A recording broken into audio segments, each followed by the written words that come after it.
Du 4 au 6 juin 2020, Bordeaux recevra le sommet Afrique-France. Cette 28e édition aura pour thème central Changer les villes pour changer la vie. Pour mieux préparer ces rendez-vous internationaux, l'Institut français du Mali a organisé un mois de réflexion sur le thème Ville durable. Ces travaux ont démarré le 11 octobre avec l'exposition Poussée en ville, laboratoire citoyen pour un développement durable de la commune 3. Un projet citoyen initié par les jeunes du quartier Badialan et élaboré grâce au concours de l'ESIO et d'autres partenaires. Outre l'aménagement d'espaces verts, le second projet, dénommé Grain Mobile, consiste à réduire la fracture numérique. Ce samedi 26, les différents projets ont été présentés au grand public à l'Institut français du Mali. On a une école actuellement au Badialan 1. On est parti, on l'a approché, on lui a expliqué. Nous sommes confrontés à un problème avec la mairie qui veut prendre nos espaces et leur donner en bail.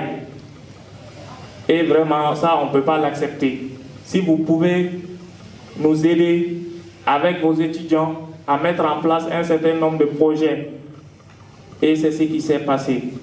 Par rapport au projet futur, nous avons un projet d'espace vert qui va se réaliser derrière la station Total au Badialan 1.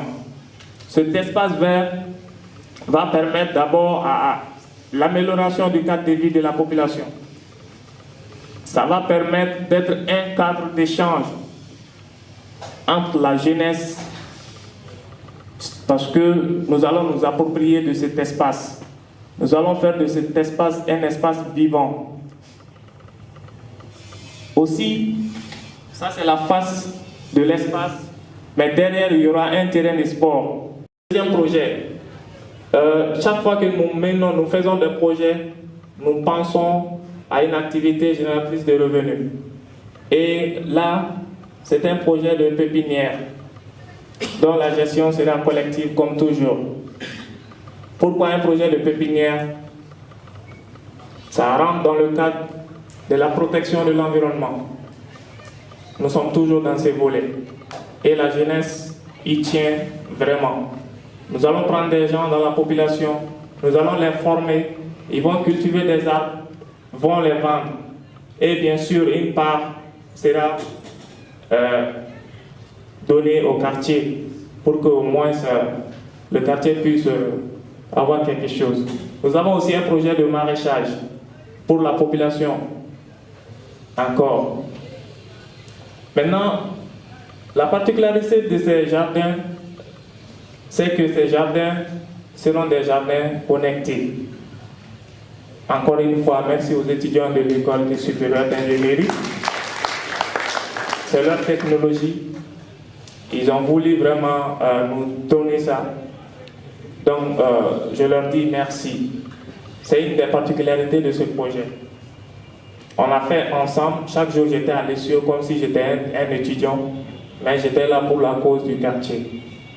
Ainsi, on aura des jardins connectés qui pourront marcher avec des téléphones, l'application Bluetooth, Wi-Fi ou autre. Diapo.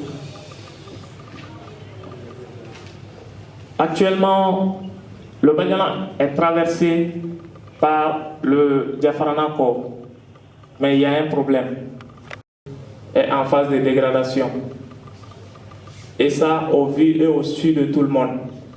La jeunesse du quartier a décidé d'abord de passer à la sensibilisation de tous les riverains, pas que du Badialan 1 seulement, de tous les riverains qui sont au niveau de ce marigot, leur sensibiliser sur la question de la nature.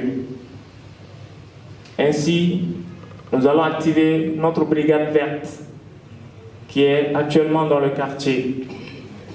C'est un gros travail. S'il s'agissait que de Badialan seulement, ça allait être facile, mais sensibiliser tous les riverains du Diafaranako, ce n'est pas une mince affaire, mais nous allons y arriver, Inch'Allah.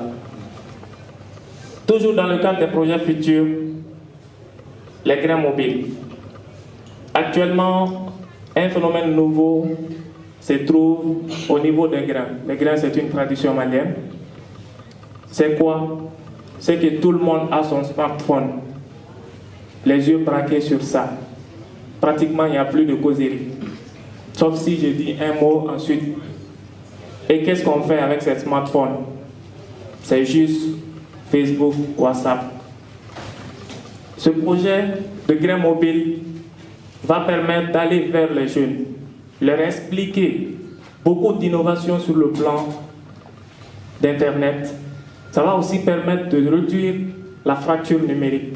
La troisième composante de ce projet est artistique et culturelle, les os de Sidiki. Cet artiste transforme les objets métalliques usagés en œuvres d'art et de cette manière, il contribue à la protection de l'environnement. L'initiative est soutenue par les notabilités et l'autorité communale. Les initiateurs attendent impatiemment les financements pour réaliser ces idées.